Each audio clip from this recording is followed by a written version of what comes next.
दोस्तों, हम सब लोग दलाई लामा जी को जानते हैं। शायद ही कोई इंडियन होगा जो इन्हें देख के पहचान ना पाए। दलाई लामा बेसिकली एक टाइटल यानी उपाधि है जो तिब्बतियन बुद्धिज्म के सबसे बड़े लीडर या कहें तो ये उपाधि सबसे बड़े धर्म गुरु को दी जाती है और ये तिब्बतियन बुद्धिज्म के 14वें दलाई लामा हैं। पर वो और उनके जैसे काफी और तिब्बत के नेटिव लोग इंडिया क्यों रहते हैं, तिब्बत में क्यों नहीं? आइए जानते हैं।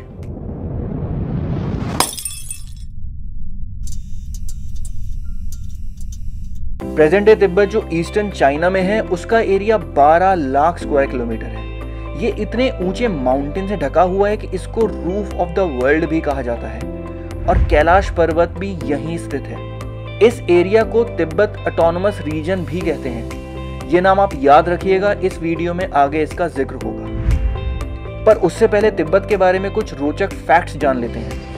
पूरे तिब्बत के ऊपर से कोई प्लेन उड़ान नहीं भरता क्योंकि यहाँ हिमालयन रेंज की वजह से हवा में टर्बुलेंस बहुत ज़्यादा होती है और इस पूरे पहाड़ी रीजन में हज़ारों किलोमीटर में इमरजेंसी लैंडिंग करने के लिए कोई रनवे नहीं है। इसीलिए एयरलाइंस तिब्बत के ऊपर से फ्लाई करना अवॉइड करती हैं। एक और रोचक फैक्ट, इस तिब्बतियन प्लेटू से जो नदियाँ निकलती हैं उन नदियों के पानी से एशिया की 85% पॉपुलेशन को पानी मिलता है और ये आबादी पूरे वर्ल्ड की तुलना में 45% है। ऐसे विशाल और मंत्र मुग्ध करने वाले तिब्बत की हिस्ट्री को भी जरा जान लेते हैं। चाइना की टैंग डायनेस्टी के अकॉर्डिंग 10th सेंचुरी बीसी में तिब्बत में बहुत सारे ट्राइब्स यानी कबीले रहते थे। इनमें दो तरह के मुख्य कल्चर थे, एक वो जो वेस्ट में माउंटेन्स में रहते थे और एक वो जो ईस्ट में हरे भरे उपजाऊ प्लेन में रहते थे। यहाँ 7वीं शताब्दी में बुद्धिज्म आया और फल फूलने लगा।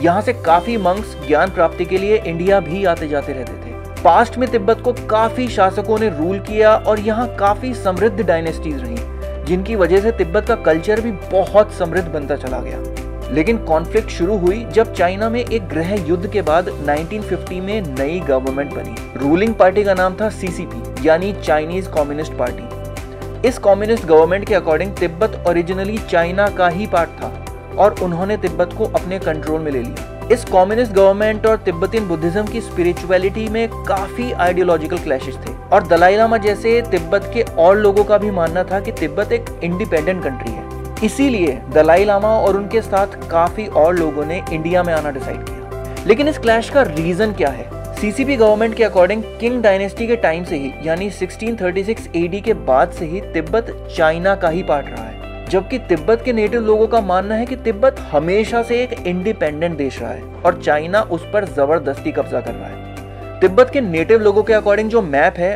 वो भी ऑफिशियल चाइनीज मैप से काफी डिफरेंट है। यहाँ के लोग इस मैप को ओरिजिनल मानते हैं जिसमें 3 प्रोविंस यानी यूत्संग, अमादा और खाम है, जबकि ऑफिशियल चाइनीज मैप के अकॉर्डिंग केवल यूत्संग प्रोविंस और खाम प्रोविंस का वेस्टर्न हिस्सा ही पूरा तिब्बत है, जिसे आज तिब्बत ऑटोनोमस रीजन भी कहते हैं और इसे ऑफिशियली चाइनीज कंट्रोल में माना जाता है। और यही है तिब्बत कॉन्फ्लिक्ट का एक बहुत छोटा और सिंप्लीफाइड वर्जन। मैं ये बोलना चाहता हूँ कि क्योंकि ये सिर्फ एक फैक्ट बेस्ड शो है, हम सिर्फ ऑफिशियल फैक्ट्स की बात करते हैं, इसलिए हम किसी चीज को सही या गलत होने पर कमेंट नहीं करते हैं।